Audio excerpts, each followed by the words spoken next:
మన దగ్గర బంధువుల్ని స్నేహితుల్ని కూడా తీస్తాం. దగ్గర బంధువులు స్నేహితులు అన్నవాళ్ళు ఎట్లా ఉంటారంటే మనకి మన సొంత వ్యక్తులు ఎక్కడో దూరంగా ఉంటారు.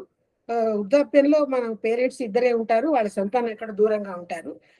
ఇటువంటి సమయాల్లో మనకి ముఖ్యంగా ఆధారంగా హెల్ప్ఫుల్ గా ఉండడానికి ఉండేవాళ్ళు దూరంగా ఉన్న మన బంధువులు కానీ మన స్నేహితులు కానీ వెంటనే వచ్చి అటెండ్ అవ్వలేరు.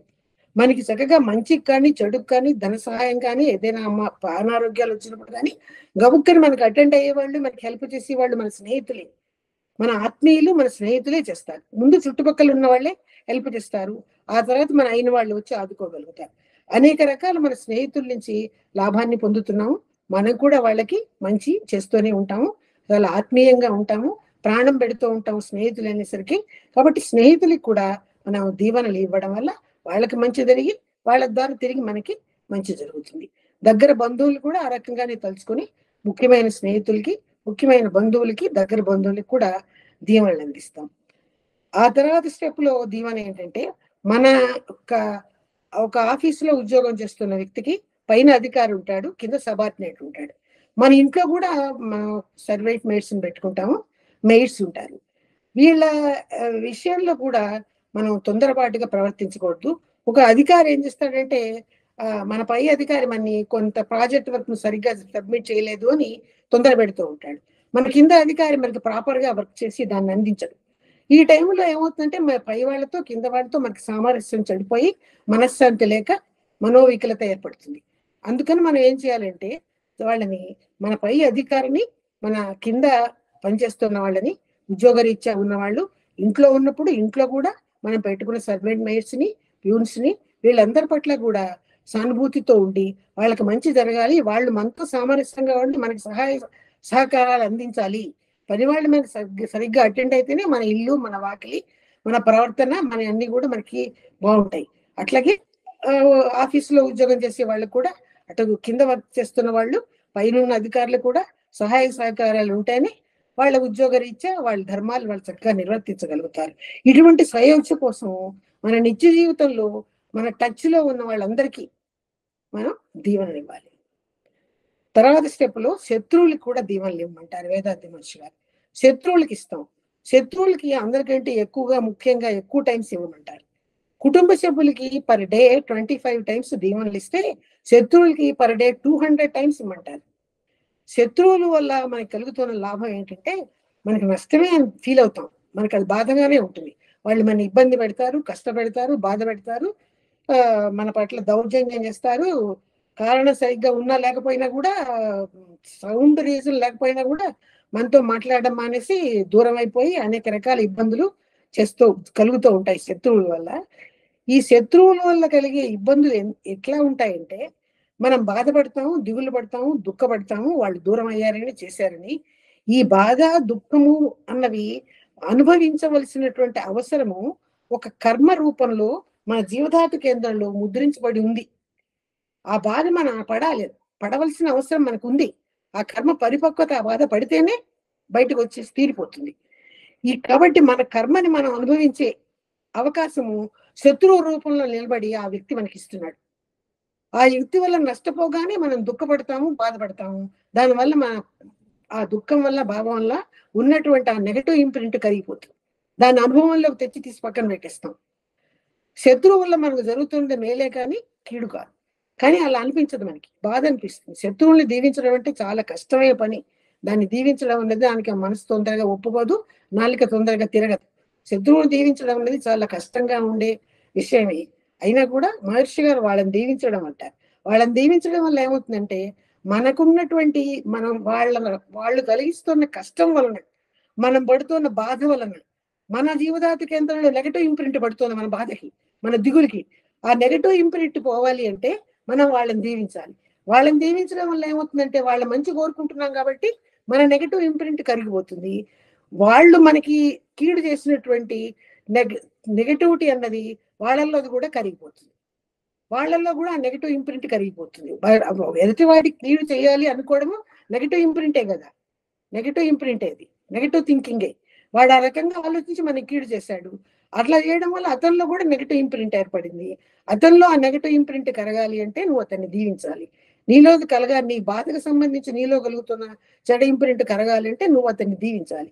ఈ దీవెనలో ఏమవుతుందంటే అతని మనసు మారుతుంది, సభ్యత నేర్చుకుంటాడు, సఖ్యత నేర్చుకుంటాడు, నెమ్మదిగా కదిలి వచ్చి వాళ్లే మనతో ప్రేమతో అభిమానంతో ఉండట.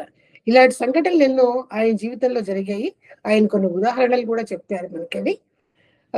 మన జీవితంలో కూడా నేను కూడా స్వానుభవంతో కొన్ని సంపాదించుకున్న ఇటువంటివి. శత్రువుల్ని అంటే ఎనిమీస్ అండ్ మిస్క్రియేట్స్ అంటారు. మిస్క్రియేట్స్ అంటే మనకి అనేక రకాల ఇబ్బందులు కలిగించేవాళ్ళు. నిజంగా వాళ్ళు మన శత్రువులు కారు, మన సంసారంలో ఉన్న వాళ్ళే, మన కుటుంబంలో ఉన్న వాళ్ళే, మన బంధువులే. వీళ్ళు వేస్తారంటే వాళ్ళ ప్రవర్తనలో మనకి లేనిపోని ఇబ్బందులు కలిగిస్తూ ఉంటారు. ఈ రకంగా మన ఇబ్బంది కలిగిస్తున్నారంటే మన నుంచి ఏదో ఆశించి అలా ఇబ్బందులు కలిగిస్తూ ఉంటారు. అటువంటి వాళ్ళని కూడా మనం దీవించడం వల్ల వాళ్ళు మారుతారు, వాళ్ళల్లో ఉన్న నెగటివిటీ రిమూవ్ అవుతుంది. ఇస్తున్న వాడు అది రిఫ్లెక్ట్ అయి తిరిగి వచ్చి మనకి పనిచేస్తుంది కాబట్టి మనలో నెగటివిటీ కూడా పోతుంది. శత్రువుల్ని దీవించడం అన్నది చాలా ముఖ్యమైన పాత్ర అయిపోతుంది దీవెనలు. అన్నిటికంటే కూడా ముఖ్యమైన పాత్ర మన శత్రువుని దీవించడమే. శత్రువుని కూడా దీవించిన తర్వాత మహర్షి గారి కాలంలో దీవెనలు దాదాపుగా ఇక్కడితోనే ఆగిపోయేవి. మన ప్రపంచాన్ని దీవించమంటాడు, మొత్తం వరల్డ్ అన్నమాట. ప్రపంచంలో ఉన్న సమాజంలో, ప్రపంచ సమాజంలో ఉన్న ప్రతి వ్యక్తిని కూడా మనం దీవించాలి. అలా దీవించడం వల్ల ఏమవుతుందంటే ఈ భూమి అన్నది ఒకటే, ఈ సముద్రాలు అవి వ్యాపించడం వల్ల, రకరకాల సముద్రాలు ఉన్నాయి కదా, నల్ల సముద్రం ఉన్నాయి, ఇవన్నీ వ్యాపించడం వల్ల ఏమవుతుందంటే భూమి డివైడ్ అయిపోయి ఖండాలు ఖండాలుగా డివైడ్ అయ్యి, కానీ భూమండలం మీద ఉన్నటువంటి ప్రతి మానవులు అందరూ కూడా, అందరూ కోట్లాను కోట్లుగా ఉన్నటువంటి ఈ జనాలు, ఈ మానవులు అందరూ కూడా పరిణామ క్రమంలో మొట్టమొదటిసారిగా ఏర్పడిన మొదటి మానవుడు యొక్క సంతానమే. మొట్టమొదటి ఏర్పడింది ఒక మానవుడే. భగవద్స్థితి తన్మార్పుగా ఏర్పడినటువంటి ఈ ప్రాణులలో చివరిగా ఏర్పడిన మానవుడు ఒకడే, మొదటి మానవుడు. ఆ మొదటి మానవుడి సంతానంగానే ఈ ప్రపంచంలో ఉన్నటువంటి మానవులందరూ అతని సంతానంగా క్రమక్రమంగా ఈ జనాభా ఇట్లా పెరుగుతూ వచ్చింది అనమాట. భూమండలంలో ఎక్కడ మనిషి ఉన్నా కూడా అతని మొదటి మానవుడి సంతానమే. అందరం అతని సంతానమే అయినప్పుడు మనం అందరం కూడా అక్క చెల్లెళ్ళు, అన్నదమ్ములు లాంటి వాళ్ళమే. మనలో ఎవరి కోసము ఎవరికి తేడా లేదు, అందరము ఒకటే. కాబట్టి ఎవరి పట్ల నెగటివ్ భావన పెట్టుకోకూడదు. అంతేకాకుండా సమాజంలో, విదేశాల్లో ఎక్కడో ఖండాంతరం ఉన్న వాళ్ళు కూడా రీసెర్చ్లు చేసి ఎన్నో వస్తువులు, ఎన్నో వైద్య సౌకర్యాలు కనిపెడుతుంటే అవన్నీ మనం అనుభవిస్తున్నాం. ఆ వస్తువులన్నీ మనం కొనుక్కుని తెచ్చుకుంటున్నాం. ఆ వైద్య సౌకర్యాలన్నీ డాక్టర్స్ ద్వారా మనం అనుభవిస్తున్నాం. కాబట్టి సమాజంలో ప్రజలు అందరి నుంచి కూడా మనం లాభం పొందుతున్నాం. కాబట్టి రుణం తీసుకునేటట్టు వాళ్ళందరినీ దీవించాలి. వాళ్ళందరూ మన అక్క చెల్లెళ్ళు, అన్నదమ్ములు లాంటి వాళ్ళమే, అందరం ఒకటే ఫ్యామిలీ మెంబర్స్ అని ప్రపంచంలో అందరినీ దీవించాలి. అందరినీ దీవించడంలో ముఖ్యంగా రాజకీయ నాయకుల పట్ల ఎక్కువ దీవెనలు ఉన్నాయన్నమాట. మన మెడిటేషన్ లో అది ఉంది. ప్రపంచ రాజకీయ నాయకులందరూ ప్రజ్ఞానులై అంతర్ముఖులై పెరగవాలి. ప్రపంచ దేశాల సరిహద్దులన్నీ కాపాడ శాంతి సమైక్య ప్రభుత్వం ఒకటి బలపడవాలి అని మనం దీవిస్తున్నాం. ఆ ప్రపంచంలో అందరూ బాగుండడం వల్ల ఏమవుతుందంటే ముఖ్యంగా రాజకీయ నాయకులు బ్రహ్మజ్ఞానాన్ని పొంది వాళ్ళల్లో మార్పు వస్తే వాళ్ళు ఈ ప్రపంచంలో ఉన్న ప్రజల్ని, సమాజాన్ని సవ్యమైన సక్రమైన పద్ధతిలో పొలిటికల్ ఇన్ఫ్లుయెన్స్ లేకుండా చక్కగా ప్రపంచాన్ని వాళ్ళు పరిపాలించాలి. వాళ్ళ పరిపాలన సరిగ్గా ఉంటేనే మనం అందరం ప్రశాంతంగా, హాయిగా, సంతోషంగా ఈ ప్రపంచంలో ఈ జీవితాన్ని గడపగలుగుతాం. కాబట్టి ముఖ్యంగా రాజకీయ నాయకుల్ని, ప్రపంచంలో ఉన్న సకల మానవుల్ని కూడా మనం వాళ్ళ మంచి కోసం మనం వాళ్ళని దీవిస్తున్నాం. వాళ్ళ మంచి కూడా జరుగుతుంది, అది రిఫ్లెక్ట్ అయ్యి మనకి కూడా మంచి జరుగుతుంది. సో మనం ఇక్కడ ఈ దీవెనలు ప్రపంచాన్ని దీవిస్తాం. చివరి దీవెనగా వానలు చక్కగా కురవాలని, పంటలు బాగా పండాలని, పంటలు పండడం వల్ల ప్రపంచంలో అన్ని రకాల వాళ్ళకి కూడా ఆహార ధాన్యాలు చాలా సక్రమమైన సరైన పద్ధతిలో అందాలి అని దీవిస్తాం అన్నమాట. అది మహర్షి గారు బతికున్న రోజుల్లో, ఆయన జీవితకాలంలో ఆయన ప్రవేశపెట్టిన ఈ దీవెనల్లో వర్షకామన ఒకటే చివరి దీవెన. ఆ వర్షకామన వల్ల మనం పంటలు పండాలి అంటే నీటి సౌకర్యం లేకపోతే ఈ ప్రపంచంలో ఎవరికి కూడా బ్రతికే అవకాశాలు చాలా తక్కువగా ఉంటాయి. కాబట్టి ముందుగా వానలు రావాలి, వాన సౌకర్యం, నీటి సౌకర్యం కలగాలి. ఆహార ధాన్యాలు సరిగ్గా అందక ఎంతమందో పేదవాళ్ళు, అనాథాశ్రమంలో ఉన్న అనాథ శిశువులు మాల్న్యూట్రిషన్ కి గురైపోయి చాలా అనారోగ్యాలు పాలై కేవలం మరణానికి గురైన వాళ్ళు కూడా ఉన్నారు. వాళ్ళల్లో ఆహారం సరిగ్గా లేక మరణానికి గురైన వాళ్ళు కూడా ఎంతమందో ఉన్నారు. అట్లాంటి ప్రత్యక్ష సాక్షుల్ని కూడా నేను ఒకసారి చూశాను, ఆహారం సరిగ్గా లేక మరణించిన వాళ్ళని. అందుకని మహర్షి గారు ఏం చెప్తున్నారంటే, మనం ఏదో నాకు 4 రాళ్ళు సంపాదించుకుంటున్నాము, కొనుక్కుంటున్నాము, తింటున్నాము, అట్లా కాదు. ఈ ఆహారం అన్నది, ఈ ఆహార ధాన్యాలు అన్నది పంటలు చక్కగా పండాలి. అలా పండిన తర్వాత ప్రతి వాళ్ళకి కూడా, అన్ని కార్నర్స్ లో ఉన్న ప్రతి వ్యక్తికి, ఒక పేదవాడికి, ఒక నిరుపేదకి, ఒక అనాథకి, అందరికీ కూడా ఆహార ధాన్యాలన్నీ అందరూ కూడా ఆరోగ్యంగా, ఆనందంగా, సంతోషంగా ఉండాలి అని కోరుకుంటూ వర్షకామన అనే దీవెన కూడా ప్రవేశపెట్టారు.